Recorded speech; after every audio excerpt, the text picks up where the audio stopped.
another Doctor Who review. Today we'll be doing something slightly different and taking a look at a classic Doctor Who story, The Talons of Weng-Chiang. Why do you ask? Well, because I'm going to be starting a new series of videos as I take a look at Jago and Lightfoot all the way from the very beginning. So starting off with their first ever story, the pilot of the actual TV show Talons of Weng-Chiang, and then going into the pilot of the audio dramas, which is The Mahogany Murders, and then from then onwards I'll be going into Jago and Lightfoot series 1, 2, 3, 4, 5 and 6 and so on, because unfortunately there will no longer be any more series of Jago and Lightfoot after Jago and Lightfoot Forever, due to the passing of Trevor Baxter, which is incredibly sad. But hey, it doesn't mean that it's over for Jago and Lightfoot on this channel. Quite frankly, I want to promote to you how amazing this series is, and Talons of Weng-Chiang is an absolutely brilliant way to start off that series, because this is without a doubt one of the best episodes in the 50 plus years of Doctor Who. So first off, I have the DVD files one, which I do not recommend. I recommend you buy the special edition. I think it's in the Revisitation box set or something like that. Maybe the second one. Yeah, it's a very good story and I do recommend getting that. Maybe they'll do it in a series box set at some point. Basically,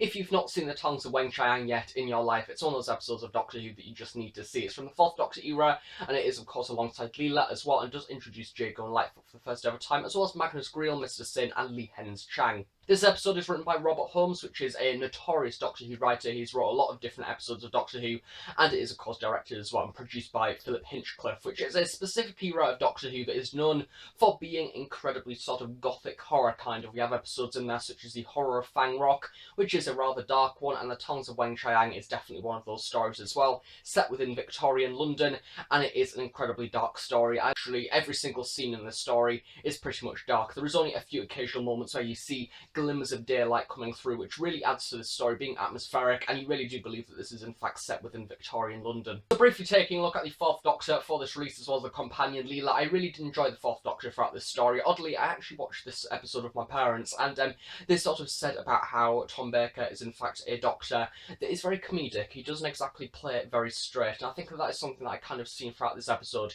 He just kind of has fun with it. He's not really very serious, but at the same time he can be as well. He kind of plays like he's sort of playing this role to the audience. He's not necessarily being serious about it, and we have him dressed up in all of his Sherlock gear throughout this story. Which I just think that the 4th Doctor actually delves into this era very well. The Philip Hinchcliffe era of Doctor Who, as I say, is this very gothic and dark era of Who, and I think that the 4th Doctor, when compared to that being very comedic, he actually oddly sort of contributes to the series rather nicely, and the contrast between the two works very well. And I think especially throughout the story, the way the Doctor is in fact attacked by some Chinese people in a Chinese gang, and then we have Lee Chang coming in there as well and having a few moments with him, even like on the New Palace Theatre when he's sort of performing.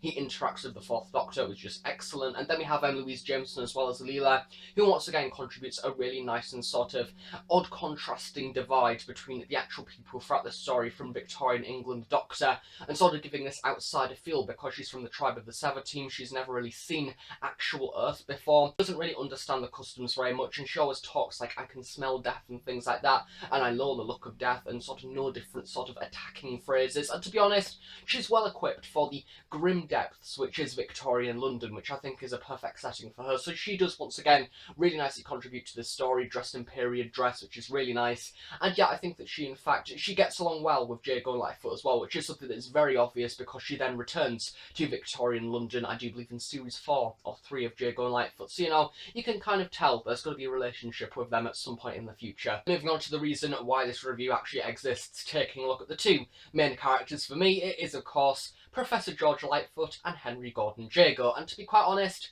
they're not really together much throughout this story. This episode is in fact 6 episodes long, it's 6 parts, and they meet each other, I do believe, midway through episode 5. So yeah, you don't really see them together much at all, literally for one full story. However, when you do see them together, the chemistry between them is absolutely phenomenal. I think that throughout the production of this story, you do in fact think that something is going on. I think you can tell the BBC may have intended a little bit more with these characters, because it is very unusual to have characters within classic Doctor Who that have been developed and actually have this sort of relationship together, and you can kind of tell they have potential to develop them onto another spin-off at some point. And it's sad to think that Jago and Lightfoot could have literally been the first ever Doctor Who spin-off, and it unfortunately just wasn't made, and I think it would have been absolutely excellent. However, at the same time, would have probably suffered from the fact that every episode would need to be set in Victorian London, and with that being period, it will be rather hard to replicate on quite a low budget. So going on to Professor George Lightfoot, because he's my favourite, because hey, I relate to him the most, and he works in a morgue.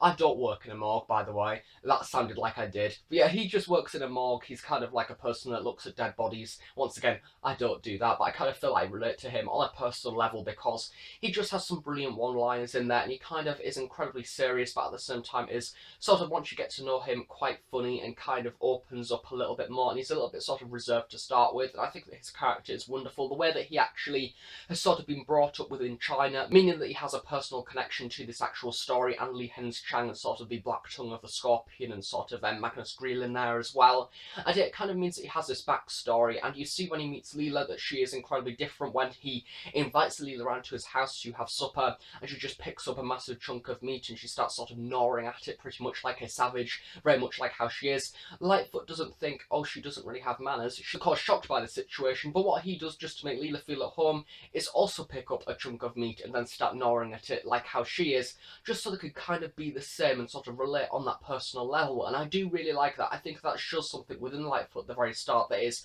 caring, and you tell us all that he's an incredibly intelligent man, and you do naturally respect him straight away. I don't think anybody, to be honest, in my own opinion, could actually go into this story and come out the other side not really enjoying the presence of Jago and Lightfoot. They just have this wonderful, charismatic feel about them. And then actually going on to Henry Gordon Jago, he is just absolutely wonderful. He's a theatre impresario, so he's incredibly broad, and he can flail his arms about as he introduces all the different people in the New Palace Theatre, and he's just such a funny comedic character, but at the same time, he feels incredibly sort of involved in the situation, and he once again respects the Doctor, and you can tell as well that, especially in the later half of this story, where Magnus Greel is trying to get the key off the Doctor, and he says, no, Leela's here, but I want the other two gentlemen in your possession to be released. And normally within Doctor Who, you wouldn't really care about the other people. No offence to classic Doctor Who extras, but you don't really get to know them, and you don't particularly care if they get shot down by a Cyberman or exterminated by a Dalek. But with Jago and Lightfoot,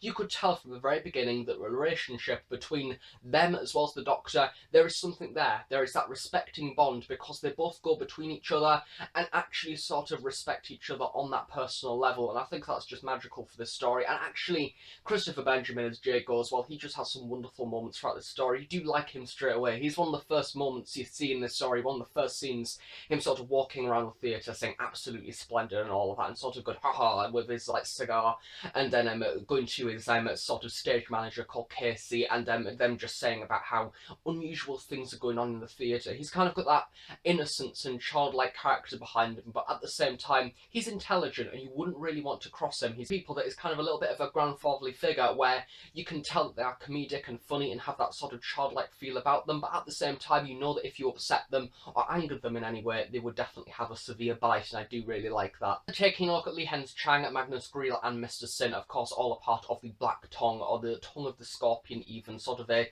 Chinese kind of order or cult that have gone throughout history, and just the whole concept of this story, I may as well talk about the actual narrative along with the characters themselves. It's just an absolutely wonderful premise. I think that Robert Holmes has got this brilliant idea of kind of like China from the future. However, we've got this character called Magnus Greel that has tried to travel in time. However, this has backfired and his own experiment has gone against him, so he's kind of been incredibly damaged by that facially, so he needs to wear this mask. And then you have Mr. Sin in there, played by Deep Roy, who literally doesn't have anything to say throughout the story. He literally just oinks and shoots this massive dragon gun, but he's still funny, and I love him, sort of even when he's on stage. He does in fact have a few moments where Li-Heng-Chang is being the impressionist and very badly actually being a ventriloquist person for him.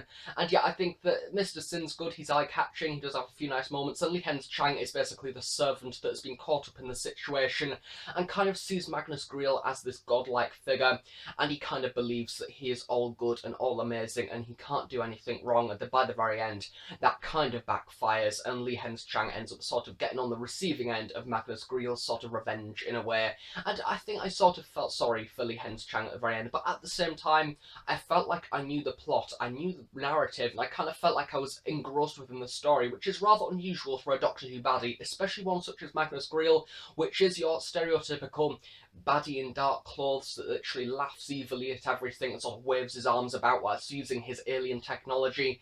And at the very end he's like, haha, I've succeeded. But you still kind of feel like his plot is genuine. However, Lee-Hens-Chang brings a whole new mysterious level to the situation. It involves with the theatre as well, the whole idea of stealing sort of females from Victorian London and using the energy from their body to be harvested to kind of help Magnus Greel is just an excellent idea, and ties into Jago and Lightfoot as well. That idea has been used quite a lot within Jago and Lightfoot, sort of using the theatre as a backdoor to kind of like an undercover alien premise or something like that. Jago and Lightfoot series actually has a few of those elements brought into that as well, but I think the actual whole concept of this Chinese part of the story is very foreign and alien as it is, but Robert Holmes just does an excellent job of actually involving the audience within that and really keeping it all the way throughout the 6 parts, keeping me engrossed all the way throughout. Also, I'm going to address the racism thing, because Talons of Weng-Chiang is one of those episodes where people talk about Doctor Who racism and the way that Doctor Who was dated over the years, and of course throughout this episode you do have several references to the Chinese being referenced to a certain thing,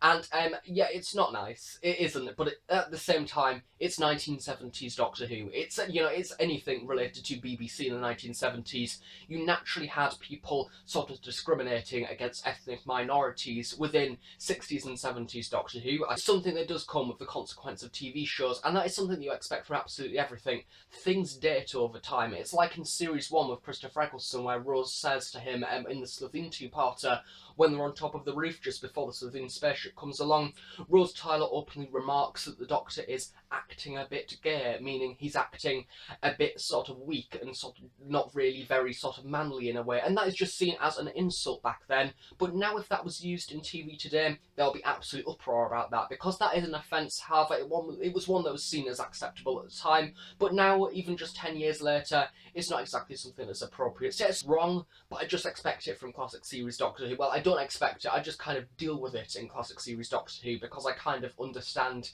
not why it's there. It doesn't give credit to why it's there. It doesn't actually sort of what makes, and it doesn't actually make what's there right in any way, but it's just kind of something that you learn to sort of get along with, but not get along with, kind of. You just learn to blank it from your mind. It's unusual, because I am thinking of Talons of Weng-Chiang as, do I think it's an underrated story? And I think in some parts of the audience it is, because we always get told about these massive sort of recognised classics, such as Genesis of the Daleks, The Pyramids of Mars, a lot of different Fourth Doctor stories, maybe even the Ark in Space to an extent. And then you have this episode, which is a rather sort of unusual one. It's a little bit darker, it's different, however, at the same time, because it doesn't have the Fourth Doctor and Sarah Jane in, I feel it's a little bit more underrated, and this episode definitely deserves a lot more love. If you're a Jago Lightfoot fan and you've not seen Talons of Weng-Chiang, one, what are you doing with your life? If you've got into Big Finish, you definitely need to get into the classic Doctor Who and actually listen to this story, or even watch this story.